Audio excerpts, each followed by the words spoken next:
প্রিয় ভিউয়ার্স, আসসালামু আলাইকুম। আজকে আমি কথা বলবো বিপি ইমরান। বিপি ইমরানকে তো সবাই চিনেন, ফেসবুকের কিং বলা হয় যাকে। তার ভিডিওতে মিলিয়ন মিলিয়ন ভিউজ হয় ছাড়ার সাথে সাথেই। তার পাশে একটা ছেলে থাকে তার কাজিন হিসাবে, বা আমরা ছোট ভাই হিসাবে জানি, বোকা জুনাইদ। তার আইডিতে প্রায় 3.5 লক্ষর অধিক ফলোয়ার এবং মিলিয়ন মিলিয়ন ভিউজ হয় তার আইডি। যেটা দিয়ে আমি সবচেয়ে বেশি শিরোতে হয়েছি, আজকে সকালবেলা বিপি ইমরান পেজ থেকে একটা ভিডিও আপলোড হয়েছে, জুনাইদকে খুঁজে পাওয়া যাচ্ছে না।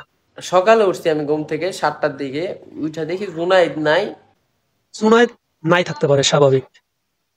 তার পরবর্তী পোকা জুনাইদ পেজ থেকে ভিডিও আপলোড করা হয়েছে কিছু কথার কলরলে, বা তার কিছু কথা খারাপ লাগার জন্য সে তার বাসা থেকে চলে আপনার যে এক কথা কইছেন আপনি, মানে আমার খুব কষ্ট লাগছে ভাই। গেছে। ঠিক আছে, তার বাসা থেকে চলে যাইতেই পারে, কোনো সমস্যা নেই। যখন সে প্রথম আসলো তখন কি তার কোনো কথাই তার খারাপ লাগে নাই? অবশ্যই সে কিন্তু তখন যায় নাই। আর আজকে যে যখন একটা ভিডিও দিছে, ভিডিওর ভিতরে বোকা জুনাইদ বলতিছে যে তার একটা কথা খুবই খারাপ লাগছে ইমরান ভাইয়ের, সেজন্য সে বাসা থেকে চলে গেছে। এটা তো একটা সুতা মাত্র। একটা গরুতে যখন দুধ দেয়, ওই গরুর একটা লাথি খাইতে অনেক ভালো লাগে। তো এখন যখন তার পেজে প্রায় 3,50,000 ফলোয়ার হয়েছে, এমনকি মিলিয়ন মিলিয়ন ভিউজ হয়, অনেক টাকা আর্ন করার পারতেছে, তখন তার কথা এতই তার খারাপ লেগে গেছে যে তার বাসা থেকে চলে যাওয়া লাগছে।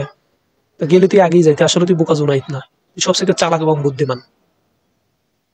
আর ইমরান ভাইকে আমি এটাই বলবো, আপনি তাকে নিয়ে আসছেন, কাজ শিখাইছেন, ফেমাস করছেন, এটা সবচেয়ে আপনার জীবনে বড় বল। আজকে আপনি ওই কাজটা যদি না করতেন, তার উপকার যদি না করতেন, তাহলে আপনার এই ক্ষতিটা সে করতে পারতো না।